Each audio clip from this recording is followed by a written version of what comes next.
BD5 Pilot with you, and it's Saturday morning, and yeah, you guessed it, I'm under the plane.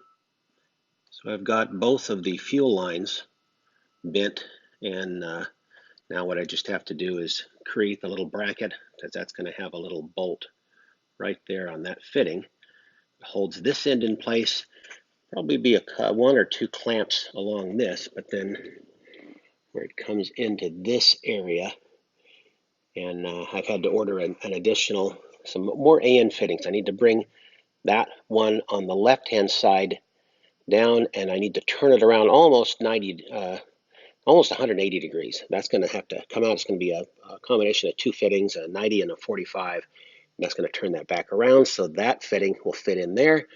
And then this fitting is the real short fitting for the left tank, and that feeds through really nicely. And there's little covers that fit over here that protect that, and then that'll be the short little section of R9 rubber brake fuel fuel line. So it's a 3/8 inch R9 rated. So it will hold up for quite a few years, but that'll be an area that does require inspection. I do not want leaks. I don't want problems with fuel getting out, especially onto hot brakes. Let's go take a look at that from the top side.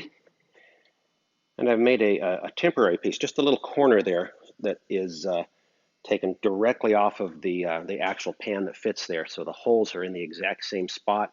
And then I can just simulate where those valves are going to rest, where those cables come through, and on the end here towards the front of the aircraft, there'll be a bracket that holds those cable into place, and then it drives through those clevis pins to operate the fuel valves. And I need you also to remember, this is not a fuel valve that's going to be turned on and off a lot. This is an emergency fuel cutoff, so that I can pull the levers, the knobs on the instrument panel itself, if I need to shut fuel off to the engine compartment.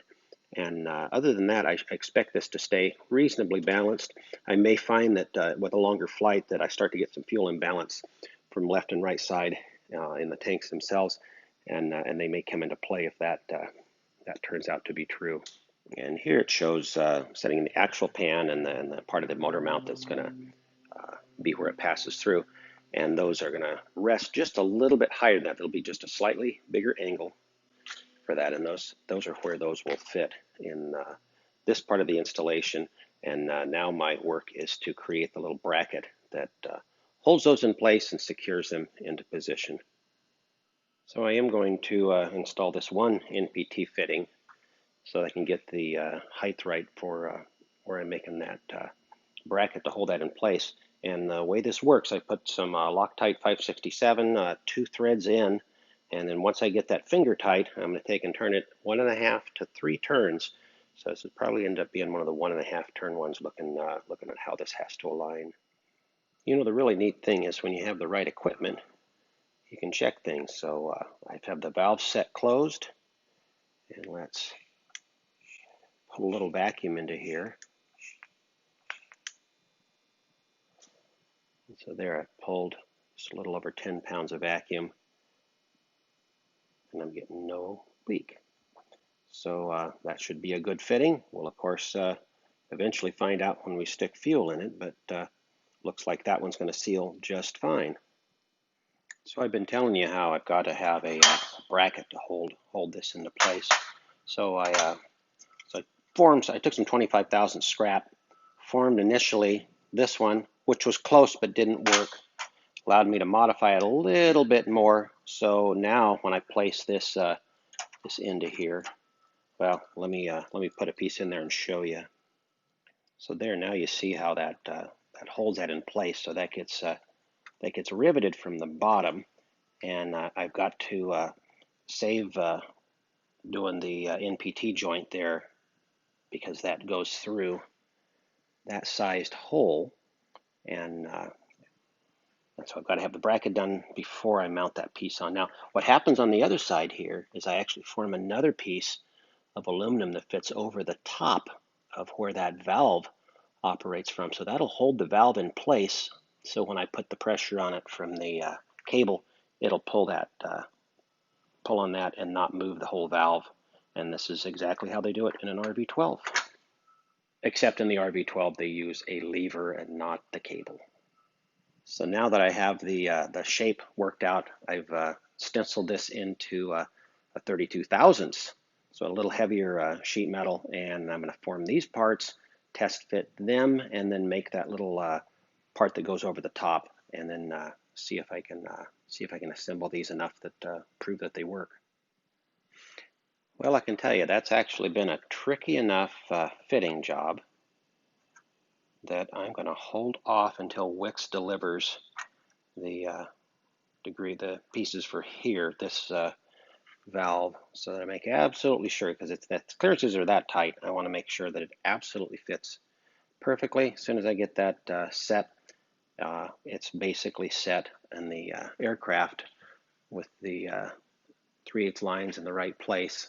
I'll be able to mark where I need to make the final cut on those, put the flare and the little AN fitting onto there so that it'll make the compression fit and seal that system up. We can vacuum test the whole system as much as I've got done at least.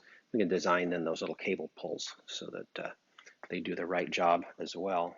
So I was going to call it a day, but I remembered I had a question from John Merrick on this, how I put the seat, the shoulder harness area and that seat support so for the seat back. So let me show that to you real quick. So a long time ago in a video, I showed you how I took this 2x1 60-61 angle, and then we cut it out so that it would take care of my shoulder harnesses and set them at a level so if I went inverted, I'm not going to be sliding up into the canopy. So they're right at my shoulder level, which is I looked at the specs on how you're supposed to do these. This was the proper height to have these relative to my body.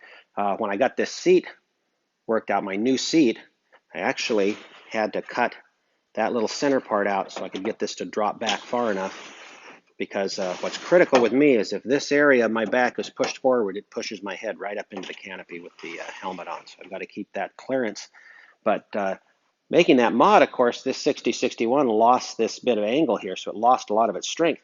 And I actually had this really cool piece that the original builder had made for the seat belt, and it's a riveted piece that he'd folded and put together and drilled holes in. It's very light, but very strong, and really cool looking part. So I was able to trim that and utilize that to fit. And of course, more and more I work on the BD5, I just love the look of rivets. So there's a whole nice row of evenly spaced rivets. So hopefully that helps John out. And now I'm going to call it a day. So I'll figure out if I'm going to come back out here tomorrow and futz with some more stuff. BD5 Pilot is out for now. Everyone have a great weekend.